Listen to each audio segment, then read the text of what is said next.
The Legend of the Holy Stone. A long time ago, up on the Camboy Rama mountain, there were two villages, Camboy Rama and Aroempu. Camboy Rama was a residence for Camboy people, and Aroempu was a sago plantation owned by god Irawanawani, who also owned a tifa. Whenever the tifa is played, the Camboy people would gather. Every day, the Camboy women would go to Aroempu to cut sago for their meals. As time passed by, the sago trees were becoming scarcer. God Irawanawani got really angry. Get out of here! Don't just cut but sow and plant! Because they were scared, the Camboy people moved to the coastal area and named themselves Randuiavi. However, upon the mountain, there still lived a couple of husband and wife, Iramiami and Isorei. One day, on their way home after a hunt in the jungle, being tired, Iramiami and Isorei decided to rest. Iramiami sat on the ground leaning on a tree. Meanwhile, Isorei was still finding a place to sit. She saw a large stone and thought that it would be comfortable to sit on. As she sat, all of a sudden, Isorei shouted and jumped off the stone. Ouch!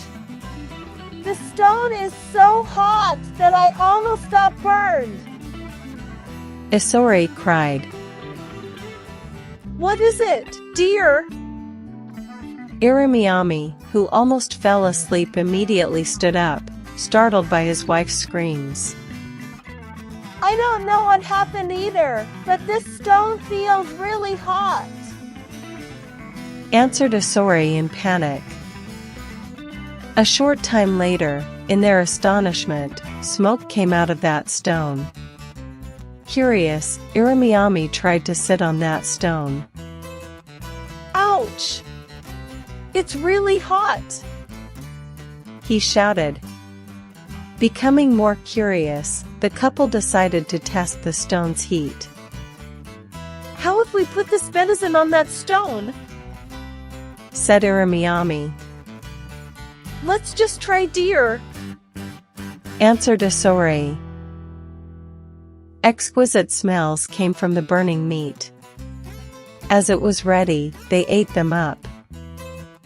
What a delicious piece of meat, or this meat is so delicious, Iramiami said happily. Unsatisfied with what they had found, they continued testing the stone. Let's try to put these bamboo stems, said Isorei. Let's try these grass and leaves, Iramiami added. How about that timber? Shouted Isorei. Day by day, they kept on testing the stone. One bright day, they gathered more grasses and put them on the stone. The grasses burned quickly and spread to the surrounding plants. The fire got bigger. They started to panic. My husband, we've burned this place, Isorei cried in fear. It's a big disaster and we can't stop. Let's meet God Irawanawani for help, said Iramiami in tremble. They ran to God Irawanawani. My lord, please help us put out the fire, begged them. Well, I shall help on the condition that you stop that harming act of yours, said the god. We promise, my lord, they said.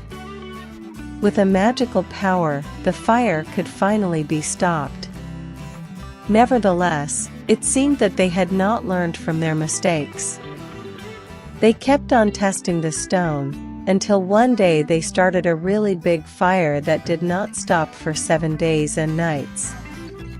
They were really terrified and could not do anything but asked God Irawanawai for help. Finally, the sounds of the tifo were heard again after a long time. All Randuiavi people ran to Camboy Mountain, witnessed the burning forest, which was again successfully extinguished by god Irawanawani. On the mountain, Iramiami and Asori finally told the story of the Holy Stone. The following day, all Randuiavi people came back to the mountain bringing food items. All those food items were put on the Holy Stone, and the traditional feast took place for 3 days and nights.